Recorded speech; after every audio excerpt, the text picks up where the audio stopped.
energy.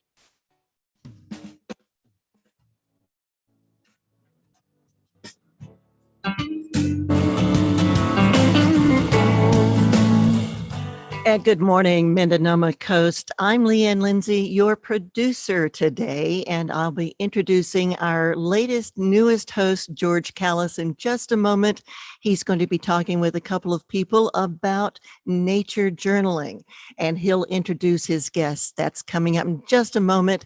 I do have a few local announcements first, and then we'll get into Peggy's Place this morning here at KGUA in Wallala, 88.3 FM. We are streaming around the world at kgua.org. Just click on the Air Pocket app at the top of the page to listen live. And we are on YouTube again today, so you get to see all these great faces, and they're going to be screen sharing, so they're going to be showing some of the nature journaling. So if you can tune in to YouTube, it's under KGUA Public Media Station, and you can Google that or search for it on YouTube. And today it is a foggy day out there, cool, 54 degrees under cloudy skies again. The winds are pretty calm. They're going to stay calm today too. It's going to get up to about 66 degrees. And then the next few days, it's going to be cooler. It's going to sort of hover or hang around 60 degrees as the highest. It will get sunny tomorrow, according to Weather Underground. It might burn off later today and get us some sunshine here. And then we have a few local announcements, starting with the Coastal Seniors. They do have their community lunches every Monday through Wednesday. Put your order in a day beforehand, before 4 p.m. And that is up in Point Arena at the Veterans Memorial Hall. And they serve these great hot lunches starting at 11:30. And they are served at noon. And then they are posted, the menus are posted on Community Lunches tab on their website. That is coastalseniors.org. They are providing transportation services also Monday through Wednesday. And it is Monday through Tuesday, I believe it is, that they go, I have to scroll down on my page here, that they go to Santa Rosa. Yes, no, it's bus service to Santa Rosa every Thursday through Friday. So the lunches are Monday through Wednesday, the transportation is Thursday and Friday. And then on Friday, every Friday, they go to Fort Bragg. All right, I've got that down. Thank you so much, Coastal Seniors. And then today, starting again, is the Sea Ranch Thespians, but they are sold out, I am afraid. So you will have to go with someone who already has a ticket, but I'm so glad that they are going to be having the theater. I'm going to see it on Thursday evening. I'm so glad to be back here after a week away for a celebratory birthday. Kind of feels a little bit like the glass slippers are off, but I'm glad to be back, and I'm glad to be attending that as well. The Mendocino Film Festival has a showing up in the Friendship Park in Mendocino tonight. Let's see, it's Friday night through Saturday night. So look up on mendocinofilmfestival.org and find out theirs. There's also, if you go to mendonoma.com, that is the ICO events tab, which I am just now opening up to. It was open and then it shut. But anyway, they have the listing there on their events tab. And then also on Saturday, it continues at 7 p.m. So take a look at that. There is a free vaccine clinic at Stewart's Point every Thursday, 8:30 a.m. to 12:30 p.m. And that's at the southeast corner of Skag Springs Road and Highway 1. It is an indoor facility secure for cats. And so this is for cats and dogs, this vaccine clinic. And there's so many things that Jennifer Francott of Spirit Veterinary does for our community, for all of our small pets, our cats and dogs. And again, that's spiritveterinaryservices.com, 707-840-3410. And this weekend at Linden Design Gallery, they've got some live music with Harrison Goldberg and one other. They're going to be playing outside the wine shop and Linden Design Gallery. I know that the gallery is open from 11 to 4. And I'm sure that George can tell you when the wine shop is open. Can't remember that one. But anyway, then on going back to our list now, coming up on Friday, it is again the what is it? The farmers market up in Point Arena. And then we have our farmers market here in Wallala Saturday morning.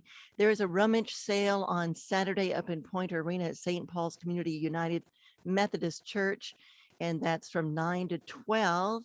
And then Goodbye Close is also from 9:30 to 3:30 up in Point Arena at 245 Main Street. And again, the Thespians will be again at 4 p.m. on Saturday and Sunday. That's their final day. And then we have this is a beautiful thing that's happening up at the Mendocino Arts Center. If you get a chance to go up there, it's a plein air festival. So over 50 artists are going to be gathering. They're going to be selling their artwork right there. There's going to be contests, celebration. It's going to be a fun event all weekend long at the Mendocino Arts Center. And that is going to do it for our announcements. One last thing though, at Wallala Arts, actually two last things.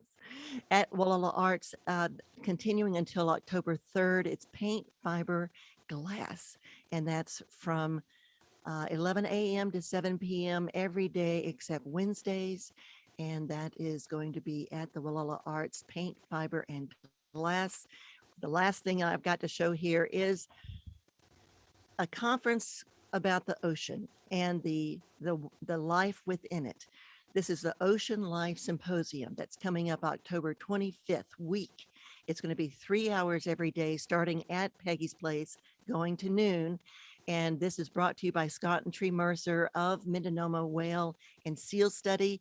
They have got speakers from around the country that they've already lined up. I've got a whole list charted out here. In fact, one of the speakers is Richard Charter, senior fellow at the Ocean Foundation, Howie Garrett of the Orca Network, Bill Keener of the Marine Mammal Center in Sausalito, Michael Stalker of the Ocean Conservation Research, Sarah Grimes of the Noyo Center for Marine Science up in Fort Bragg. That's just to name a few, and this goes every day. And I'm going to put it out there to George, and you can think about this, but if you would like to be a co-host with me that week, you just let me know. And good morning, George. We're going to get into our show now. How are you doing?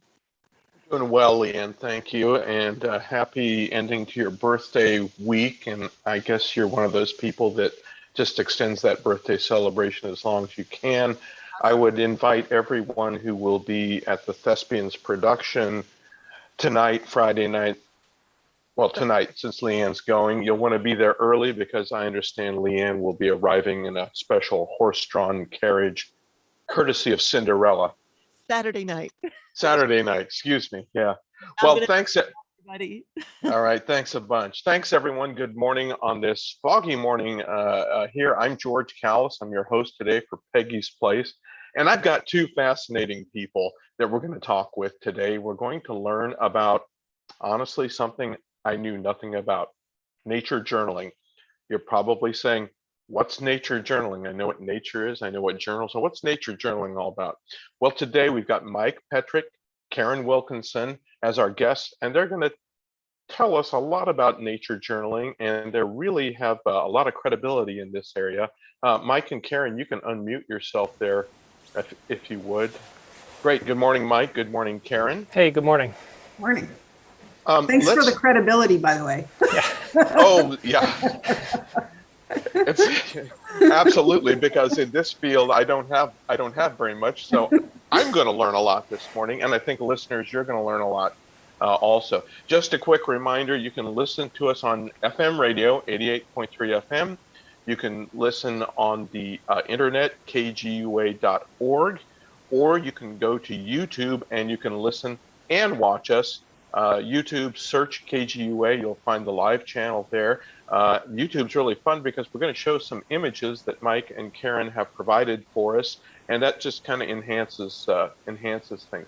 Let me start out a little bit about you two. I understand you both work for the Exploratorium, one of the great science museums of North America, maybe in the whole world, and it's just had this lovely evolution over the years. Tell me a little bit about each of you, about your background, your work at the Exploratorium, and kind of how you got here, because I understand both of you started in your college studies were in completely different fields, it sounds like. And how did you get to science and education in the Exploratorium?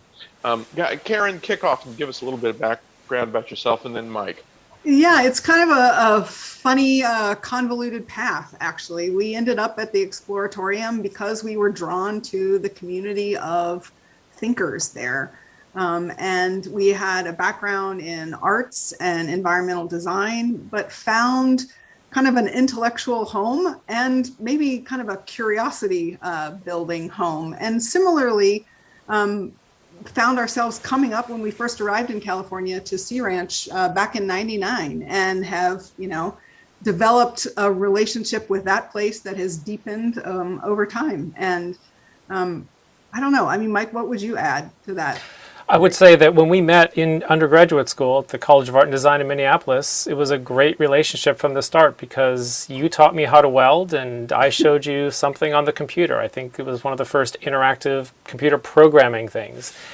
Unfortunately, we're not welding as much as we are using the computer today, but it was a good start, and we have been working together ever since.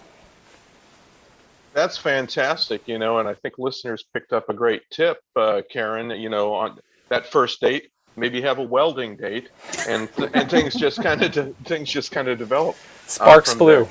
Yes, perfect. Sparks flew. Exactly. That's great. Let's talk a little bit about nature journaling. What in the world is nature journaling for our listeners? Yeah, well, something I haven't been doing for very long, and I can actually thank Sea Ranch and the Mendonoma coast and COVID, believe it or not.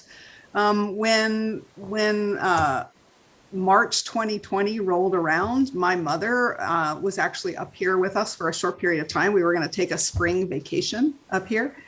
And she had been a part of a sketching group that's an established sketching group for years, but they try to sketch realistic sketches, I would say. And when COVID came, sort of everybody's world shrank. And I was really worried about getting her outside and continuing this practice that she had developed. I had not been doing that then. And we started picking places to meet up together and draw. I was a little disappointed, to tell you the truth, in my drawing, my ability to make a bird look like a bird. But what I did find is being outside and focusing attention was really beneficial. Just that time spent. Yeah, great.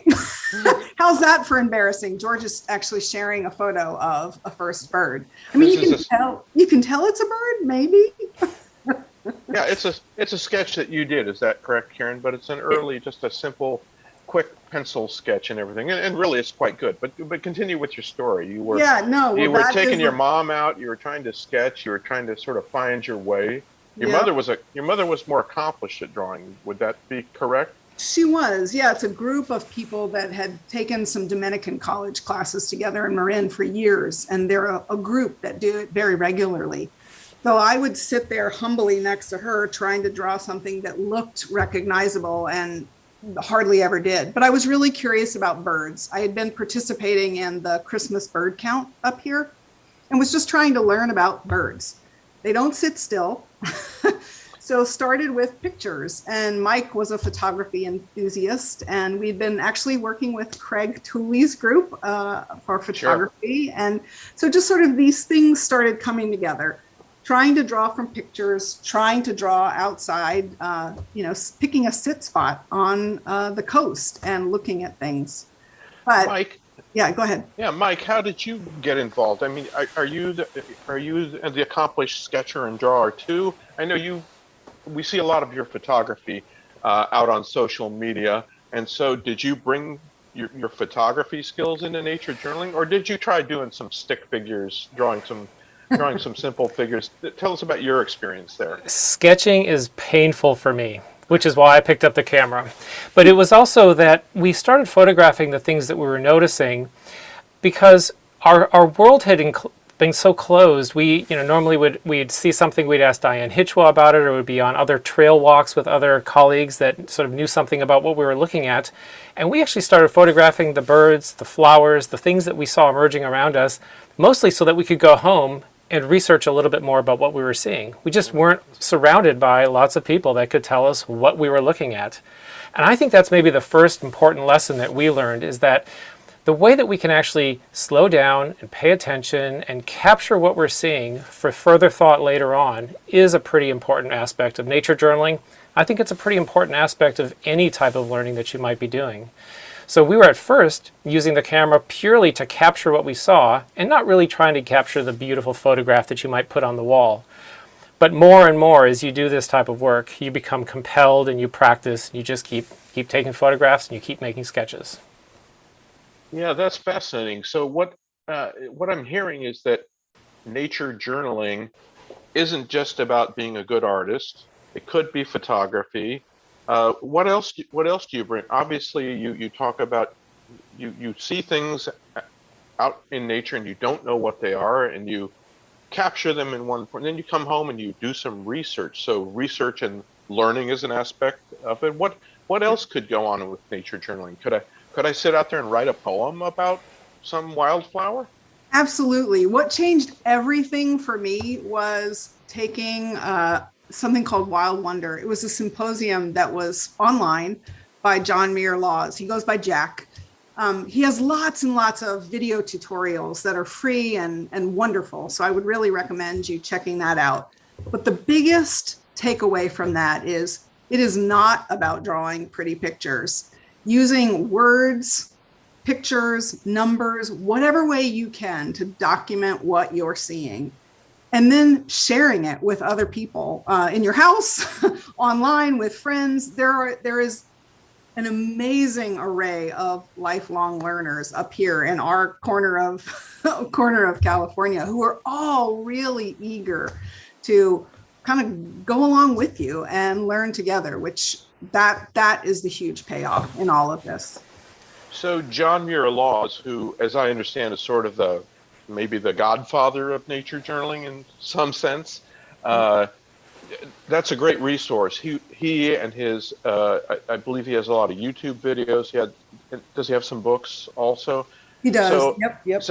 So listeners could simply Google John Muir Laws, and there we go. Yes. Hold that up so we can hold that close so we can see that. What's the title of that, Karen? It's the Laws Guide to Nature Drawing and Journaling. It's a fabulous book. Wow, who knew? Fantastic.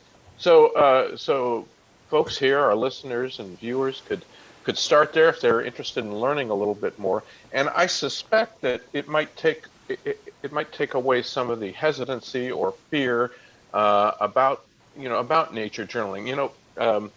Mike, you said sketching is painful for you, and I tend to think probably a lot of folks say, well, I haven't learned how to draw or sketch, or that's something I did back in grade school and everything, and I've never studied it, and I don't know anything about it, and I can't draw. I just plain can't draw. What do you say to people like that? Well, I think for me, what both photography and the few sketches that I have started working on in some of these journals has not been about trying to capture verbatim what I've seen, but actually trying to capture what I'm looking at, what I'm noticing, and what my questions are. And for me, that was the big breakthrough. Even to sit down in a spot and to roughly sketch out what I'm looking at, whether it's a forest scene or something at the edge of the ocean, there's always something that I think I recognized from the last time I was there, and always something new. And for me, it was making the notations about, I'm wondering why the ocean today is so much louder than it was yesterday. Does that have to do with the wind? Does it have to do with where the tides are? Does it have to do with sort of where I am positioned on the coast? And so I tend to fill my journal with tons of questions that I try to go back to over and over again. So your curiosity, really, you're not trying to be a great artist. You may already have great photography skills. You might not be a great poet. You might not be good at math to do numbers stuff or whatever. But nonetheless, your curiosity about what you're seeing and hearing, and maybe smelling out there, it's your curiosity that is really the necessary ingredient. You don't have to be skilled at drawing or photography or anything. I think the act of being curious takes practice, especially today. I think the act of being curious takes time, and I think it's something where if you could do it with another person or a small group, you realize that your questions, just because you're not an expert, are not insignificant. Those are the same questions that even some of the experts are having. Karen's noticed a number of things about the biotic survey group that hasn't been discussed or noticed for a very long time, and I think it's because the minute somebody tells you what the plant is or what you should be looking at, I think you stop looking for yourself at the details and about the minute moments that actually might have drawn you in to keep you curious to begin with. So we try not to know as long as possible. This is a real interesting line of thinking here because, many people have noted that with the rise, we tend to think in things of 140 characters. Or short video. I don't know how long a TikTok video is. That's my ignorance, but it's 30 seconds or 60 seconds or whatever. And so we tend to get information compressed in these very, very short. As a whole society, we're doing that. That started a long time ago. But what you're saying, if I understand you correctly, is developing curiosity, becoming skillful at curiosity, takes time. And you've got to slow down to do that. Yes, and I actually say give yourself a little bit of permission. This is another John Muir Laws tip. The power of inserting the word yet. I can't draw yet. I'm not good at photography yet. I'm not so great at wondering yet.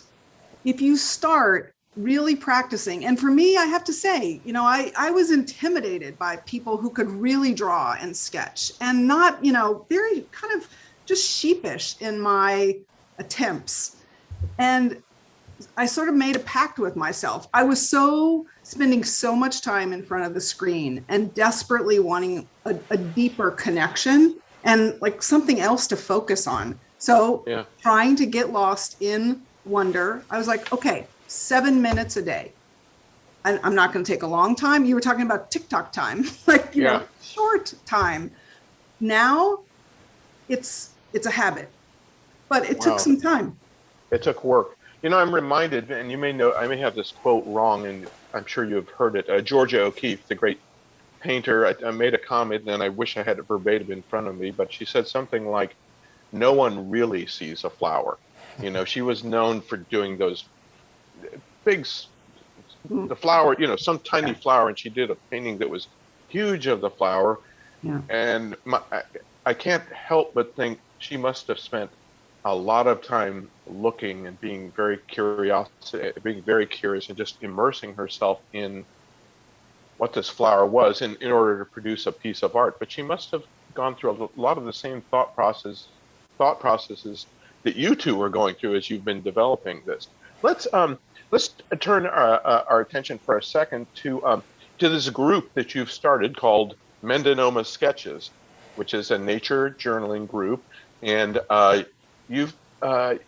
this kind of grew out of the pandemic a bit, and then as Mike was mentioning, being with a group of other people really facilitates learning, and you support each other.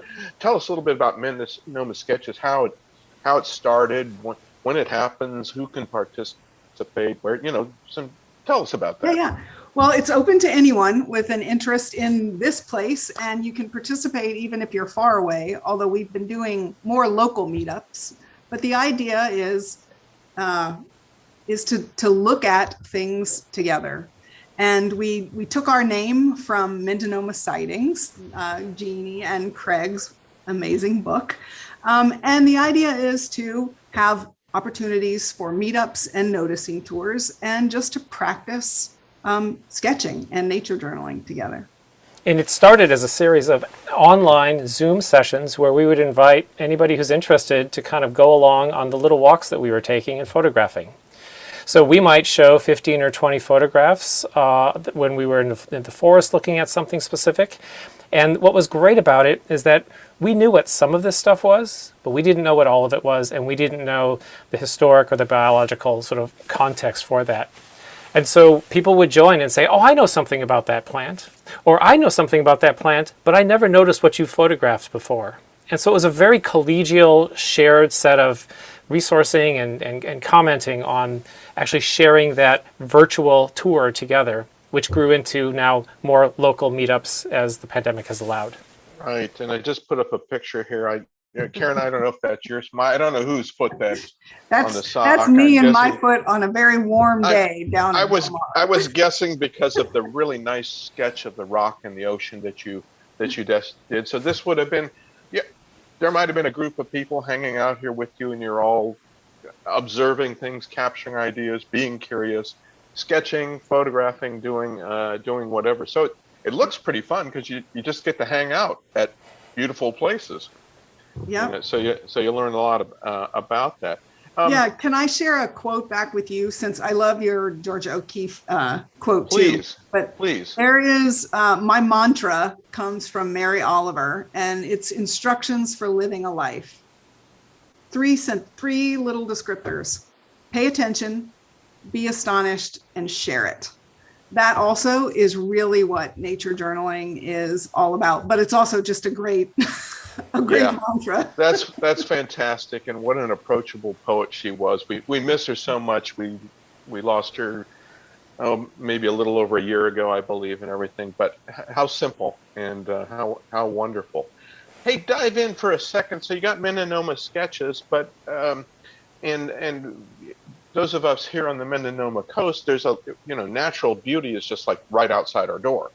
I'm sitting here looking at the window. I look at part of the forest. I can see the ocean. I've got meadows. I don't have to do anything but open my front door. A lot of folks, though, live in urban areas or suburban areas, and there's not a forest right there, or they don't live near the ocean, or it's pavement and parking garages where they live. How do I do nature? It's not possible to do nature journaling in the city, or is it? Yeah. It totally is. Nature is around us all over the place. And I would say here again, focus your attention, just even for short periods of time, looking at a potted plant on a patio, watching it change, watching bird feeders. I would say even tallying things. We have bird feeders in our yard out here, and I was really curious how many ways, the folks at ARF have been great in sort of teaching me how to coax more and more birds to come with different types of food. And I started with one little suet feeder. Now I think I have 7 different feeders in the yard.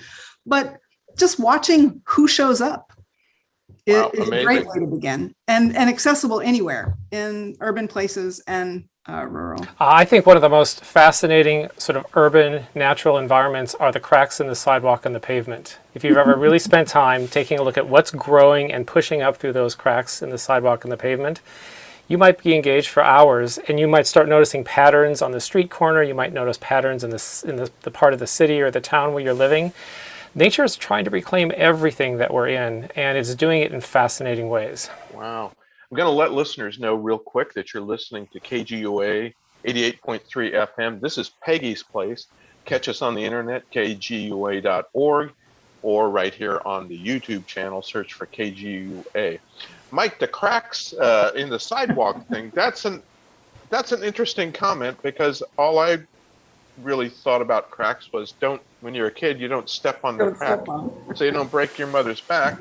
And generally, and I lived in the suburbs for a bunch of my life, and cracks in the pavement where grass was, I was always trying to kill the grass, kill the weeds, or doing whatever. But you're saying, I like that statement you made, that nature's always trying to push through in different ways, so I can look for it. That's a great idea. And there's other things. It's not just weeds and little grass and stuff. There's God knows what's there. There are fruiting trees in the city. We used to walk around and sort of collect the fruit and make jam with small groups of kids and teens. I mean, again, sort of nature continues to evolve and change. And I think the less we look at it, the less we pay attention to it. And so again, it's paying attention to actually what is part of the natural world around you that actually starts to develop a sense of place and a sense of understanding that you can figure things out and start to notice over and over again.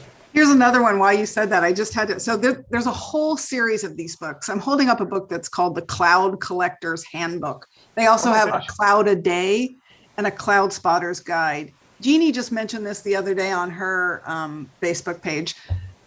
This is sunset season. Yeah. And Right. there's gorgeous things happening in our skies.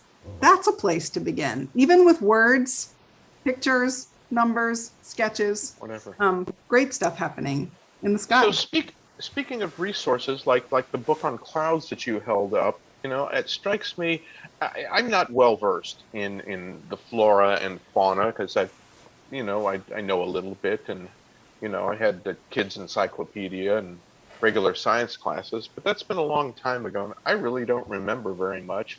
And if I go out and look at stuff outside, I'll look at it, but honestly, I probably won't have a whole lot of idea about what I'm looking at. You two have deep knowledge, or you've developed deep knowledge. Growing. How about growing? Okay, Growing knowledge. Growing knowledge. I'm a 1 on a scale of 0 to 100 and everything. If somebody wants to nature journal, how do they learn more about themselves? You showed me a book on clouds. How do I do research? How do I learn? How can I tap into others who can help me? How do I learn about what I'm seeing out there? Yeah, I mean, this sounds overly simple, but it really is just to start looking. There's a tool I'm holding up my cell phone, but this tool is an amazing one for learning more about what you're looking at. There's an app I use a lot called Seek, SEEK. And you can take a picture of something and it helps you identify it, from lichens to birds to trees to flowers. And I really think it is this back and forth between what you're seeing and seeking more information about it. Sometimes it's people. Amy Rugg and Pat Friedman are part of this biotic survey that I'm a part of. I've learned a ton just from being on walks with them. But at the beginning of COVID, I really had to be, I was sort of forced to take over the reins a little bit. Like, we weren't doing those regular meetups. And there's something to be said for that too, puzzling through it on your own. But I would beware of just finding the answer to what you're looking at. Richard Feynman, the eminent physicist, once said when he was asking his father the name of a little brown bird that they were walking by, his father stopped him and said, this bird has many names, Japanese and Spanish and English. Mm-hmm. But if I tell you the name of this bird, it's not going to tell you anything about the bird. It's not going to tell you what it eats. It's not going to tell you whether it has a thick or a thin bill. It's not going to tell you whether it migrates. And so start paying attention to every time you see this bird. What's it doing? Where is it? What time of the month are you noticing it? And that's what I would suggest.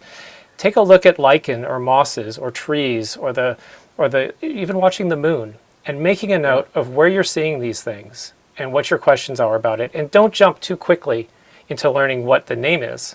Start to understand a little bit about what you're noticing about its patterns and its lifespan. Right. So the goal isn't necessarily to become well-versed in taxonomy, the naming of things, because as humans, we want to give a name to things, but you're saying that you're suggesting that we ask the deeper questions. Why does this animal do this? Where is this animal? How is this animal connected to this plant? Whether I know the names or by observation, start pulling in things, as opposed to, I know the name of the bird, done with that.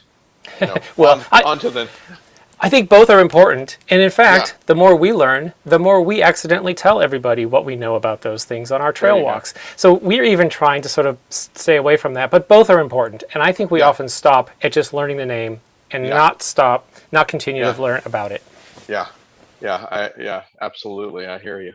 It is that becoming, I would say, well-versed in wonder. Like, it sounds, again, sort of sounds cheesy, but the more you look, even the most commonplace things are absolutely fabulous. And, pre-pandemic, Mike and I were fortunate enough in our work at the Exploratorium to travel all over the world and, seeking out far out destinations that were awe-inspiring. I'm not kidding when I tell you, I was sitting in a field yesterday looking at yampa. It looks like a weed. It's like the size of a quarter. I was totally fascinated in the way they look like little perfect Japanese packages, in the way they kind of hold their anthers before they're ready to release and be pollinated and grow again, new plants. I mean, it really is astonishing. Yeah, there was, once again, I wish I had this one. It just occurred to mind, and maybe it was a philosopher or a scientist. Maybe you'll know the person. Somebody said, somebody well known in the past said something like, "There's a whole universe in a drop of water," you know. And but you've got to spend the time looking and peering and being curious about that drop of water before it reveals that whole universe is there. So you found this one little plant that you had probably walked by 100 times and never thought twice again. Let me pull up something for our viewers here that I really, an image I really liked here. I hope this shares correctly here. Here's a sketch. Okay, I'm going to guess, Karen, this is your drawing. Don't worry, Mike, I've got some of your photographs coming up too, and everything. But this is I'm sorry, what kind of bird is this, the one in the center? Yeah, so this is a really recent one. So you shared one of my first birds, and this one was last month on a really special day with a friend spent at Walk on Beach. We had walked a huge section, and we came across, the photo shows a Heermann's gull. It's a juvenile gull, and not kind of what drew me to it was two things. Not color that I recognize. It's a type of gull that usually has a really red bill, and this one was more peachy looking. And it was in what I've come to learn is the swash zone, but the area where the waves are kind of crashing up against the sand. It was eating, sticking its bill in, coming up and flinging what now I know are mole crabs in the air and catching it and gulping them down. Wow. And so this sketch, you started thinking about what's everybody eating here? Yeah. Figuring out the food chain. So there's the little, is that the little crab that snail-like? Yeah, the weird thing is there's a whole lot of stuff in the sand out there that's a little bit freaky, but pretty wonderful. These things, these crabs, scoot into the sand butt first, and they stick their eyes out, and as kind of the waves go back and forth, that's what you see. And there's weird movement in the sand if you're looking really closely at low tide. It's these little and the rest of the sketches here is a technique where you take your journal, you might create 5 or 6 or 10 boxes, and the idea is over the course of your walk or the course of your time outside, make a small sketch of 5, 6, or 10 things that you were curious about. Maybe you want to find out the name. If you're not ready to sketch, jot in as much as you can, take a photo, and then fill it in later. Yeah, that's great. This is really wonderful. Let me turn our attention. This sounds like a practice which you have to develop and take time with and everything. But what about people with kids and families and schools and everything? Is nature journaling, can you do this with children and adolescents and people like that? Or is it just, how do you approach that? Somebody's got kids. Could I do this with my kids? Yes, absolutely. It's wonderful for kids. And in fact, kids censor themselves about drawing much less than adults do. But as a way of going to a place and making observations, you're actually really, not only are you teaching creative skills, but critical thinking skills too. So, I guess the first thing to do when you're doing it with young people is don't call it a learning experience, because that's a surefire way to not to not necessarily build interest, but as a way to share things together and make even a field guide or a collection of observations. We went on a walk the other day and we were looking for things with holes. I had an 8-year-old that was visiting, and we found amazing things just looking for holes. Wow, that's a great idea. So you're not trying to make it seem like a school, a classroom. You're making it fun, and you're just enticing them with curiosity. Um, have you? You're at the Exploratorium, which often when I'm there, and I haven't been there since before the pandemic, to be honest with you. But a lot of children and young people come through the Exploratorium. Lots of school groups and all kinds of things. So I'm assuming that you've learned a lot about how to engage younger folks and children. And talk to me a little bit about that. And I like what you said about kids don't self-censor themselves. I would say, that the Exploratorium is really interesting. It's known as a family museum, and it certainly is a family museum. But I would say it's a museum of curiosity, in the same way that we've been talking about tapping into your practice of curiosity in the world. It was created for adults, youth, and children to ask questions of phenomenon, science and art and human phenomenon in ways that you could actually not get the answer immediately, but you could explore through the exhibits and the programs and the teaching efforts. So what we've learned, I think, despite what many museums and children's centers do, is we decided, let's make the phenomenon real and interactable. Let's make sure that we don't create colored, beautiful rooms that look like children want to be there, but let's give them real access to tools and materials and playing with electricity and light and shadow and sound. Phenomenon of life is so beautiful and so deeply compelling that I think we were drawn to the Exploratorium because of the reverence to present that material in its raw form to learners of all ages.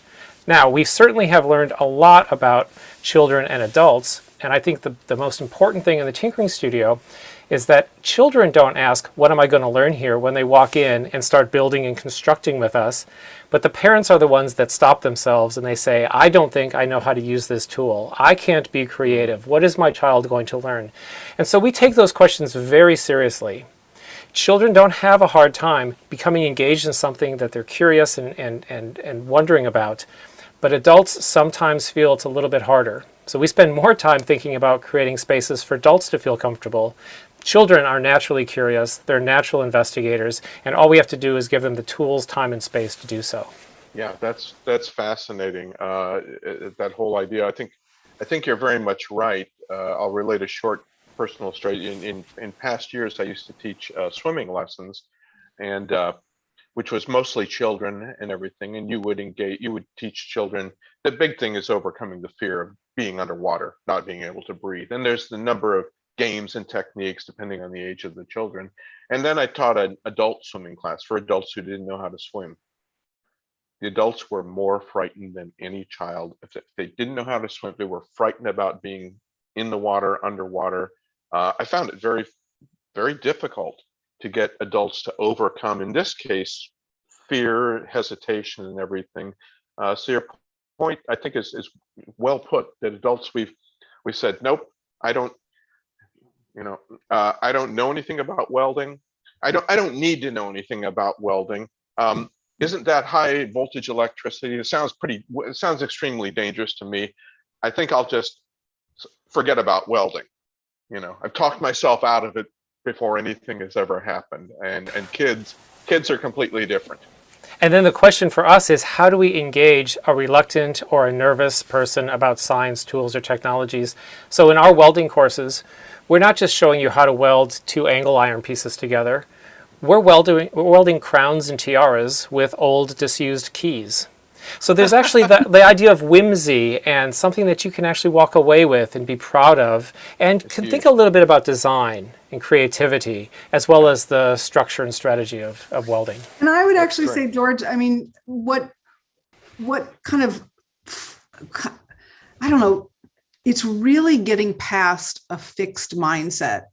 Or I would actually encourage people to look up Carol Dweck and the growth mindset. She's a Stanford researcher. But I think as adults, and what we know actually about learning now, contemporary research is really telling us that the more you actively are learning new things, the more you're learning and growing. So that's what the growth mindset is really about. But if you let that little voice that I can't, or I'm fearful of mistakes, in the case of swimming, like I'm fearful of not being above water, those are really real. But through practiced, very deliberate efforts and that power of yet, you can do much more than you imagine. Listeners, you're listening to Peggy's Place, and viewers too. I'm George Calys. We've got Mike Petrich with us and Karen Wilkinson, both who are doing fabulous things at the Exploratorium in San Francisco. Today we've been talking about nature journaling, a whole new world of nature journaling. And I'm going to pull up, Mike. Let's share a little bit of your photography. We've been highlighting Karen's beautiful sketches and drawings, but here's this one. I'm a little bit curious about this one. This is you bending over, but what exactly? It looks like you got a rifle or some kind of a laser beam. I don't know what are you doing here exactly? Yes, this is a nod to the community up here. So Craig Tooley and the rest of the Redwood Mendonoma Arts group, photo group that we've been involved with, asked if I wanted to maybe borrow a lens that he thought we might like. And so this lens is about 2.5 feet long, and it's really thin. It's about maybe the width of a nickel. And it's really long. It looks like a weapon. It's a weapon. Well, he said it's a probe, and actually, it's a really beautiful long lens that you can actually stick into things. You can probe into a rat's den, or you can maybe stick it into an anthill or a beehive if you're careful. In this case, I'm putting it into the tidal pools to try to capture a photograph of the nudibranch that we were watching. And it's a really nice little lens. It fits right on the camera, and it has a little ring of lights at the end, so you can actually light the objects that you're photographing underwater. So, and we can see some of the light glancing off the water. There's that, right? Or it's light. You put it into the water, but I can see the light coming. Yeah, I mean, I would say Karen's got all the talent in the family, and all I get to do is try out taking pictures with new gadgets, and so that's. But like, here's a case where looking pays off. Craig would always talk about he sees nudibranch almost every time he goes down there, and I never had in over a year. Tell us what a nudibranch. Tell us what that is, because our viewers may not know. Partly is even knowing what to look for, but they're these gooey little sea slugs. Some of them are very, very tiny. The one Mike is looking at is, I don't know, probably the a little bit longer than your thumbnail. it's really the one I've photographed is bright red. It looks like a dragon because the gills are on the outside of these things. Others look like tiny little grains of rice, but they're bright yellow and they have what look like ears because, again, the gills are outside. These are the most beautiful little surprises that you might see if you just sort of slow down and pay close attention to one small meter of the tide pools.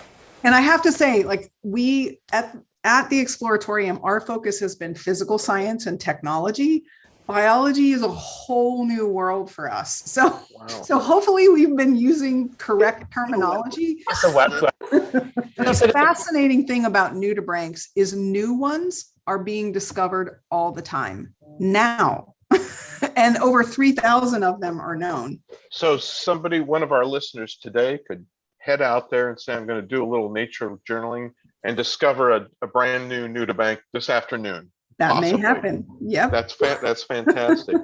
Mike, let's talk. This is a beautiful photo, Mike, and share a little bit about what's going on here and the story behind this photo.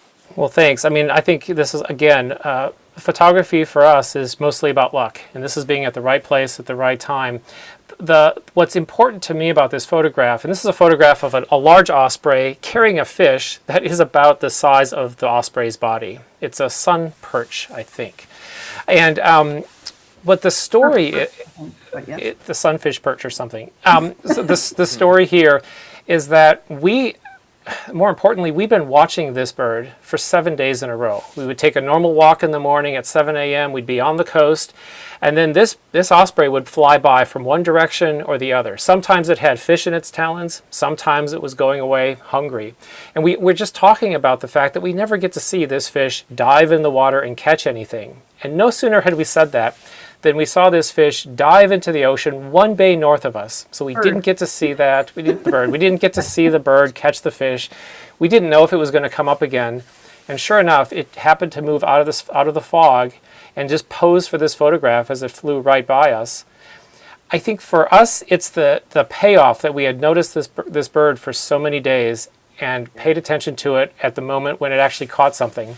The two important details that we've then learned about this is that most or all osprey will catch a fish or their snake or whatever they capture, and they'll tend to turn that fish around head first because it's more aerodynamic as they're flying through the sky. Wow. So this fish is still alive. The bird is carrying it off through the sky, and it's probably going to go feed on it or feed its young. But the other thing that this did for us is we didn't know what kind of fish that was.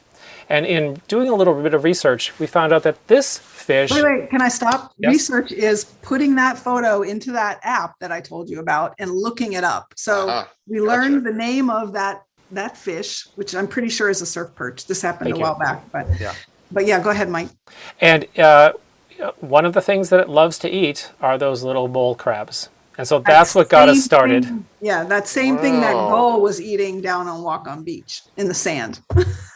Fascinating. So you kind of completed some more of this circle as you sort of followed the food chain, and then it was predicated by you watched the same. You had to be patient. You watched this osprey 7 days in a row, and then you got rewarded with this. Yep. You know? Sometimes you get lucky, but it's always these forking paths that the possibilities are endless to pursue. Yeah, fascinating. Let's pull up here. We had that picture up before. I'm going to... While you're pulling up this other picture, I have to just tell you one more thing about mole crabs. Yeah, please. Like the sheer body mass of these things, like if you take a scoop at low tide, you will scoop up like 50 of them. There are a lot of them out there. Wow. And you see what I used to think were dead crab little bodies, they actually molt. So when the tide recedes and you see that line of stuff on the beach, and there are lots of these little things, those are molted mole crab parts. The ones that, some of the stuff that's there, a lot of it is molted mole crabs. So there's a lot more things out there than you'd ever realize. I wanted to pull up in our last few remaining minutes. I was struck by this image that Mike sent, and once again, I'm not a naturalist, but I'm pretty sure Tony the tiger doesn't exist in nature quite like this. But I think your point here, tell me what the point is of juxtaposing these two images. This interesting, I don't know if that's a moth or a caterpillar becoming a moth, and then this children's stuffed toy. What? This is what are you telling us here? Yeah, so this is Mike's sarcasm. Yeah, so this is but this is a technique that I think is pretty important, because part of the curiosity process is actually recognizing that when you see something, it often reminds you of something you've seen before. And that's important to capture. It's important to think about, because then you start noticing the details of color and texture and others. There's a photograph up on the screen. It's two photographs. There's a sheep's moth on one side, and then there's a little picture of a stuffed animal of Tigger from Winnie the Pooh. And this sheep's moth is really the star of the show. It's this beautiful moth, and it's actually, the wings are just starting to emerge. And these moths, when they open up, you might see them on the trail in the last couple of weeks or month. They look like a Picasso painting. They're really beautiful with oranges and pink colors, and there's lots of stripes, and they're really furry. But I happened to notice this just as the wings were beginning to emerge. They haven't even fully inflated yet or emerged yet. And the reason I put the Tigger toy next to it, it's because I would have never noticed this little thing, which was just 1.5 inches off the ground. And this whole thing is about the size of my thumb. If I hadn't thought, that looks like a child's toy that was dropped on the trail. the color, the stripes, and I thought that must be a Tigger, Winnie the Pooh toy stuck down there. So it caused me to actually focus on what this thing was, and then I was kind of freaked out at this alien shape sort of emerging right in front of my eyes. That's great. So think about what these things make you think of. What are the things that you might notice and compare to, and that might be an intro point for you to think more carefully about them. Yeah, that's great. Let's take in a remaining couple of minutes. Let's talk a little bit, and I think I'd love to have you back in the future when we can dive into this topic in depth. But viewers, you might notice this really cool book, The Art of Tinkering, that Mike and Karen authored this book, and it's how to fiddle with things and tinker with things. And I think there's a lot of things that you had developed at the Exploratorium. I think the book, you can buy the book at the Exploratorium. Perhaps you can get it on their website too. But talk to me just in the last couple minutes, the art of tinkering. What on earth are you guys doing? I loved tinkering. I always did as a kid and everything. And I looked through this book, and I mean, there's just a wealth of info. I can't even adequately show you, just a wealth of ideas and information. So talk to me for a couple of minutes about what you're doing with tinkering down at the Exploratorium. Yeah, so that book is a labor of love, and really actually has a funny connection to the way we approach nature journaling. It is filled with tinkerers, some who are relatively new in their tinkering and some who do it for a living. And it's connections to people and processes and materials to explore, and then ways to get started yourself. But to us, tinkering is an approach to learning about the world, mostly in the things we do at the Exploratorium, physical science, art, and technology related. But it is this way to build on curiosity by actively pursuing your questions through a lot of constructing. In this case, you're futzing with things, building and tinkering and seeing how things respond. But it's acting on your ideas through tinkering. Mike, was this whole tinkering, and you've got an actual location or place at the Exploratorium that's I don't know what you call it, the tinkering station or the tinkering place? Studio. Tinkering studio, thank you, great idea. But was that always part of the Exploratorium, or did you and Karen develop this? Or we like to say, well, tinkering, we didn't invent tinkering. Tinkering is a culturally based, lifelong practice that many countries and global communities use.